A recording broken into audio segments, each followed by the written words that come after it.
Hola queridos amigos, hola queridas amigas, bienvenidos y bienvenidas de nuevo a mi canal. Me llamo Rafael Fernández Louro y soy profesor de idiomas. ¿Qué tal? ¿Cómo estáis? En este vídeo os traigo la lectura del artículo titulado USA mejor cerrado que entreabierto, del escritor Gabriel García Márquez.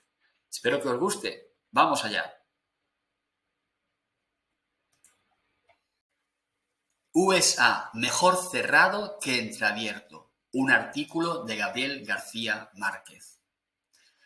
Hace unos 18 años acompañé a Mercedes y a nuestros dos hijos a la ciudad fronteriza de Nuevo Laredo, donde hay un puente de hierro que tiene una pata en México y otra en Estados Unidos. Los tres pasaron al otro lado con el objetivo de solicitar una visa de reingreso a México, pues las suyas estaban vencidas.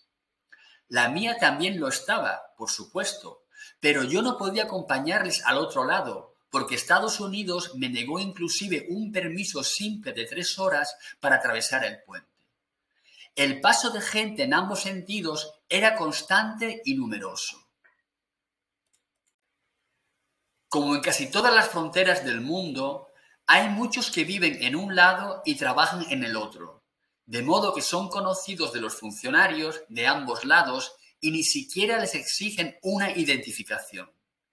Pero los controles de inmigración y aduana en los dos extremos del puente eran severos con los desconocidos y mucho más con los mexicanos, de modo que ni siquiera intenté convencer a nadie. Me senté en un escaño de madera que estaba frente al lado mexicano del puente y me dispuse a leer un paquete de revistas en ambos idiomas, mientras mi familia regresaba de aquel raro viaje al exterior. Tardaron menos de lo que todos suponíamos, pero antes de regresar ocurrió algo que sin duda no podré pasar por alto en mis memorias. Ocurrió que Mercedes quería traerme un suéter de regalo, pero no se decidía a escoger el color. De modo que se paró frente a la puerta de una tienda del otro mundo y desde allí me mostraba los suéteres disponibles, hasta que le indiqué por señas cuál prefería. Tengo este episodio muy bien anotado, no solo por ser tan insólito y divertido, sino porque me parece un buen ejemplo de los extremos de ridiculez a que puede conducirlo a uno la estupidez ajena. Esa fue la primera vez que Estados Unidos me negó una visa y desde entonces cada viaje mío a ese país, con permisos provisionales y condicionados, ha dado origen a incidentes estragos. Para empezar, nunca he podido saber por qué fui declarado inaceptable para entrar en Estados Unidos. En 1959, cuando solicité en Bogotá mi primera visa para trabajar como corresponsal de la Agencia Cubana de Noticias en Nueva York, me dieron de inmediato una tarjeta de residente. Disfruté de ella durante casi un año, hasta que abandoné la agencia y me vine a México. Un funcionario de la Embajada de Estados Unidos en este país me encontró sin dificultad y me pidió devolver las tarjetas de residentes de toda la familia. Me sorprendió la eficacia con que encontraron mi dirección, así como había de sorprenderme después que no la encontraran nunca para devolverme los dólares excedentes de la última liquidación de impuestos que había hecho en Nueva York. Durante más de 10 años fueron inútiles todos mis esfuerzos para que me concedieran la visa, o al menos para que alguien me explicara cuál era el motivo de mi inelegibilidad. Un amigo que creyó descifrar un código secreto de la embajada donde trabajaba me dijo el motivo: actos terroristas en Camerún. No me sorprendió, porque estoy acostumbrado a esta clase de disparates, sobre todo teniendo conciencia de que siempre he sido un enemigo público del terrorismo y que nunca en mi vida he estado en Camerún. Sin embargo, la razón oficial que distintos consulados me han repetido muchas veces a lo largo de tantos años ha sido siempre la misma. Se me atribuye el cargo frívolo de pertenecer o haber pertenecido a un partido comunista o a alguna organización afiliada.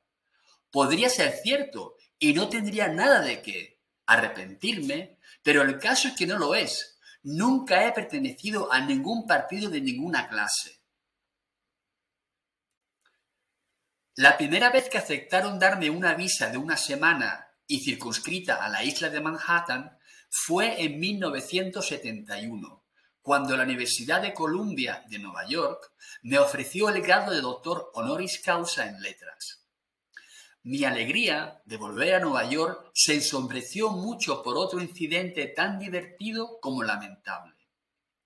El Departamento de Estado, temiendo que las autoridades de inmigración del aeropuerto de Nueva York hicieran algo indebido que pudiera repercutir en la prensa, mandó desde Washington un funcionario que debía de recibirme a las 8 de la noche en el aeropuerto, acompañarme luego al hotel y regresar de inmediato en el avión más próximo para estar al día siguiente en su oficina. Solo que mi avión no iba desde Frankfurt, sino desde Barranquilla, Colombia, y no llegó a las 8 de la noche, sino a las 4 de la madrugada.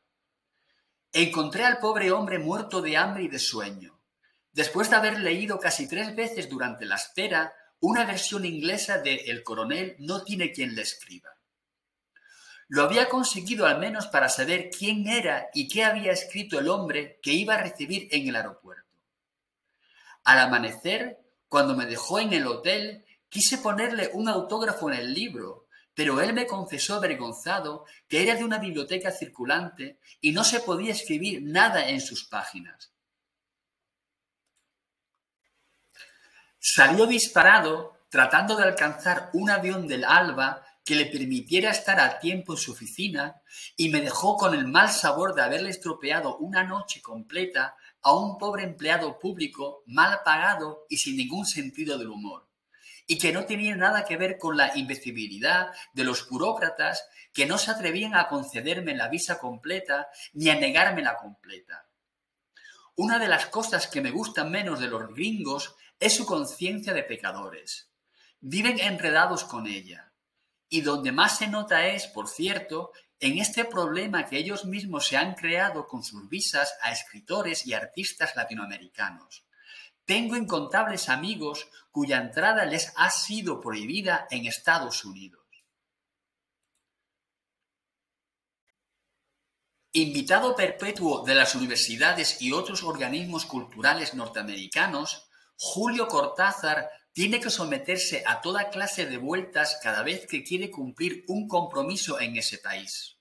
Sin embargo, el único cargo que pueden hacerle, aparte del ser un escritor que piensa con su propia cabeza, es que siempre ha sido partidario de la Revolución cubana y ahora lo es del proceso de Nicaragua.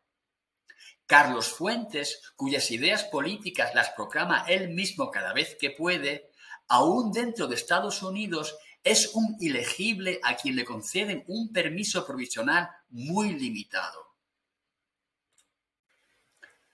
Son muchos los escritores, artistas y profesores de América Latina que no son víctimas del mismo sistema de discriminación.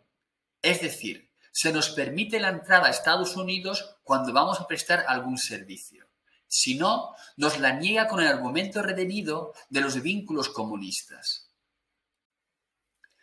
En ese sentido, los casos de la crítica de arte argentina Marta Traba y del profesor y crítico uruguayo Ángel Rama constituyen un escándalo muy especial. Al cabo de varios años de excelentes servicios en la Universidad de Maryland, se les ha notificado sin más vueltas que deben abandonar el país. A Ángel Rama se le ofrece la opción más humillante: apelar como defensor y prometer mediante declaración jurada que renuncia a su pretendida vocación comunista. A Marta Traba le niegan inclusive esa opción. Todo esto me parece no solo estúpido, sino además inconsecuente. Si nos impiden la entrada a nosotros, sería racional que se la impidieran también a nuestros libros. Pues si los talentos ocultos del Departamento de Justicia lo pensaran 2 veces, se darían cuenta de algo que ya Hitler había descubierto. Y es que los libros son más peligrosos que quienes los escriben. El hecho de que esto no les importe a los gobiernos de Estados Unidos permite pensar que la prohibición de ingreso no es un acto defensivo de la sociedad norteamericana, como sus gobernantes dicen, sino que es un simple castigo imperial contra sus críticos. Bueno, este fue el artículo de Gabriel García Márquez.